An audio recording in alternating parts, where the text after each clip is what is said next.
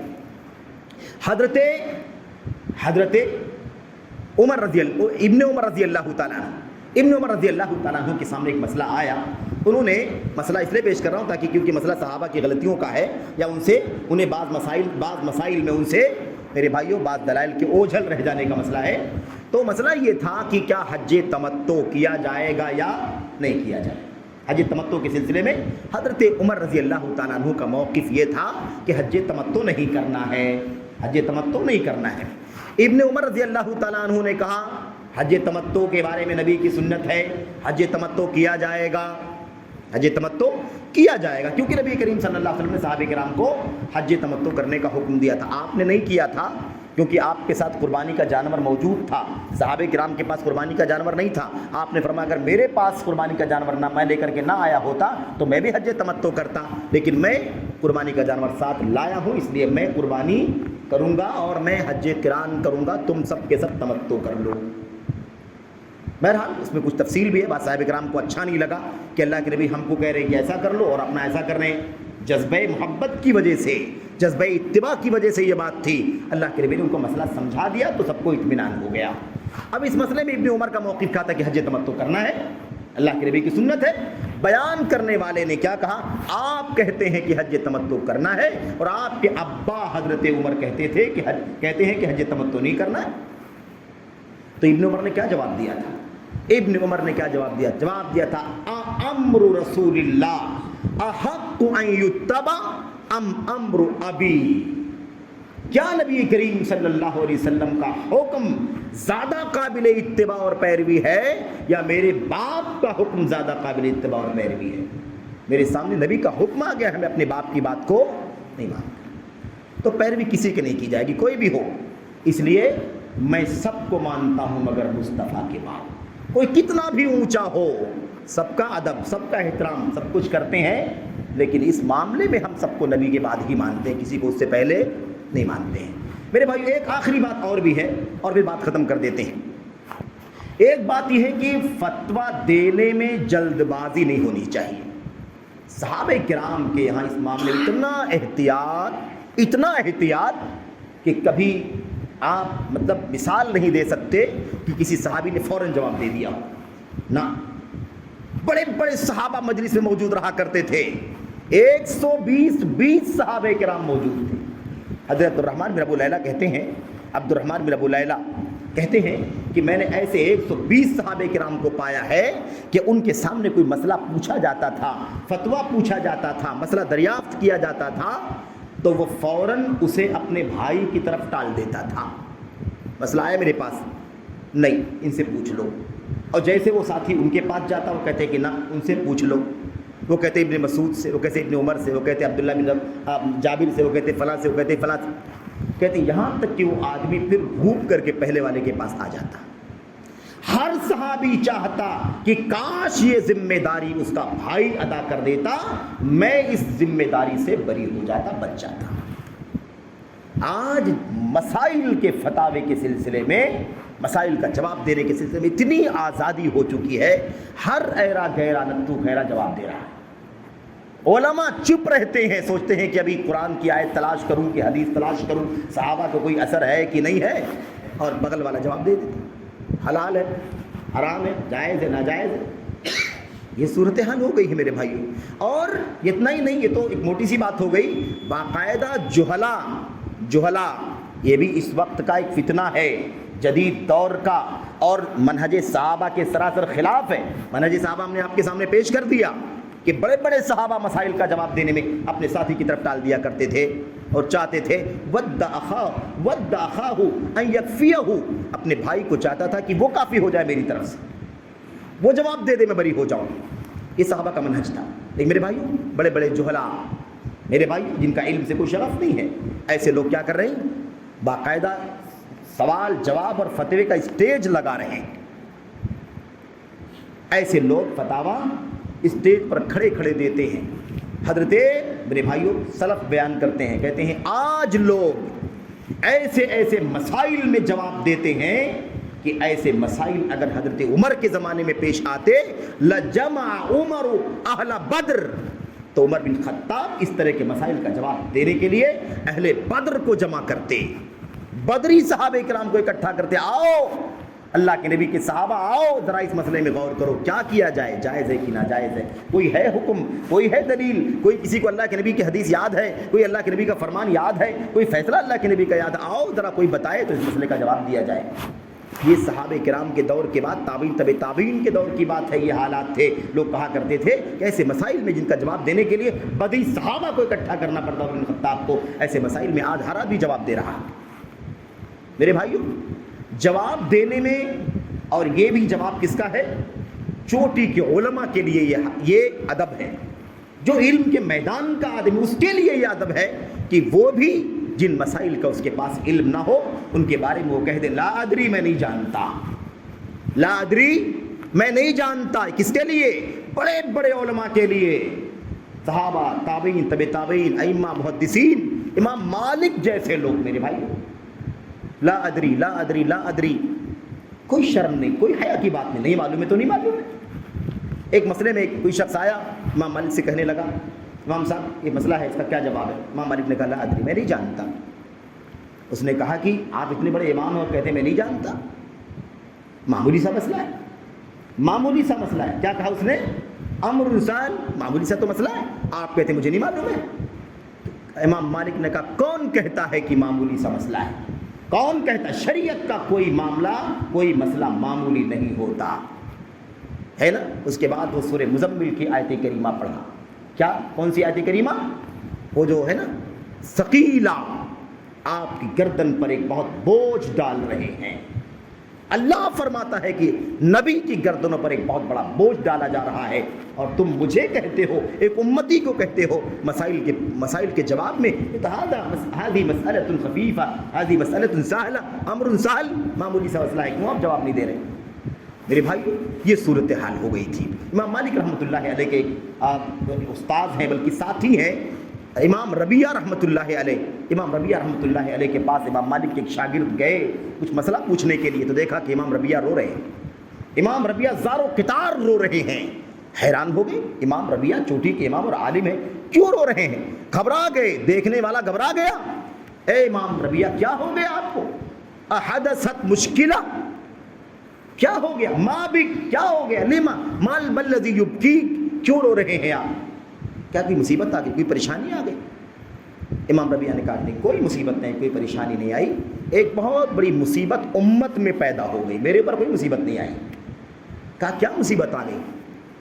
استفتی من لا علم لہ، مصیبت یہ ہے کہ ایسے جہلا سے مسائل پوچھے جا رہے ہیں، فتوے پوچھے جا رہے ہیں جن کے پاس دین کا، شریعت کا علم نہیں۔ تو اس کو مصیبت سمجھا گیا امت کی۔ اور آج کیا حالت ہے؟ آج ہر آدمی جواب دے رہا ہے، جوہلا اسٹیج لگاتے ہیں، دین کا طالب علم بھی نہیں، دین کا ابجد بھی نہیں معلوم، قرآن کا ناظرہ پڑھنا بھی نہیں آتا اسے، عربی زبان عبارت پڑھنا بھی نہیں آتا اسے، اور وہ آدمی دین، ایمان، عقیدہ، عبادات، اسماء، صفات، حلال، حرام، جائز، ناجائز، شریعت کے پوری شریعت کا کھڑے ہو کر کے مائک پر چٹ چٹ چٹ چٹ جواب دیتا ہے۔ یہ منہج کس کا ہے؟ آج کل کے ان گئے گزروں کا منہج ہے۔ اللہ کے نبی کے صحابہ کا منہج کیا تھا؟ صحابہ، بڑے بڑے صحابہ گھبراتے تھے، جواب دینے سے گھبراتے تھے، کیوں معلوم آپ کو؟ اور میرے بھائیوں، یہ ہوگا بھی، ایسے ہی ہوگا، صحابہ ڈریں گے مسئلے کا جواب دینے سے، علماء ڈریں گے مسئلے کا جواب دینے سے، اللہ کے نبی کے صحابہ کے بعد تابعین تبع تابعین، ائمہ، محدثین اسی لیے ڈرتے رہے مسائل کا جواب دینے سے، فتاوے دینے سے ڈرتے رہے۔ کیوں؟ اس لیے کہ وہ علم والے تھے، علم والے ڈرتے ہیں اللہ تبارک و تعالیٰ سے، انہیں فکر ہوتی ہے کہ مسئلہ غلط ہو جائے گا، فتویٰ غلط ہو جائے گا تو اللہ تبارک و تعالیٰ کے یہاں جواب دہی ہوگی، پوچھ تاچھ ہوگی۔ ایک شخص کی زبان سے کوئی بات نکل گئی، امت کے بہت سارے لوگ گمراہ ہو گئے، ان سب کے گناہ اس مفتی کے گردن پر آ جائیں گے۔ علماء ڈرتے ہیں تو علماء ڈریں گے نا، جو علم والے، جہلا جب وہ علم والے ہے ہی نہیں، جہلا تو ڈر کی بات ہی نہیں، ڈر کی بات ہی نہیں ہے۔ اسی لیے سلف کہا کرتے تھے اجرؤہم علی الفتیا اقلہم علما، سب سے زیادہ فتویٰ دینے کی جرأت وہ کرتے ہیں جو سب سے زیادہ جاہل ہوتے ہیں، جو سب سے بڑے لا علم ہوتے ہیں، سب سے بڑے جاہل ہوتے ہیں، وہ سب سے زیادہ فتویٰ دینے میں جری اور ہمتی ہوتے ہیں۔ انما یخشی اللہ من عبادہ العلماء، دراصل اللہ تبارک و تعالیٰ سے ڈرنے والے کون ہیں؟ اللہ تبارک و تعالیٰ سے ڈرنے والے کون لوگ ہیں؟ اللہ تعالیٰ کے علماء بندے ہیں۔ اللہ کے جو علماء بندے ہیں نا، وہی اللہ تبارک و تعالیٰ سے ڈرتے ہیں۔ اس کا ایسے بھی پلٹ کر کے بھی دیکھا جا سکتا ہے کہ اگر علماء بھی پائے جاتے ہیں اور وہ اس کا خیال نہیں کرتے، اللہ سے نہیں ڈرتے ہیں، بے علم جواب دیتے ہیں، تو وہ علماء کہے جانے کے حقدار نہیں ہیں۔ پھر وہ تو ان کی مثال کیسی ہو جائے گی؟ وہی غیر المغضوب علیہم ولا الضالین کی۔ بہرحال اللہ سے دعا کرتے ہیں کہ اللہ تبارک و تعالیٰ ہم لوگوں کو موجودہ دور کے فتنوں کو سمجھنے کی توفیق عطا فرمائے، اور امت کے سب سے پہلے بیچ، سب سے پہلے طبقے حضرات صحابہ کرام کا منہج اور ان کا طریقہ سمجھنے کی توفیق عطا فرمائے۔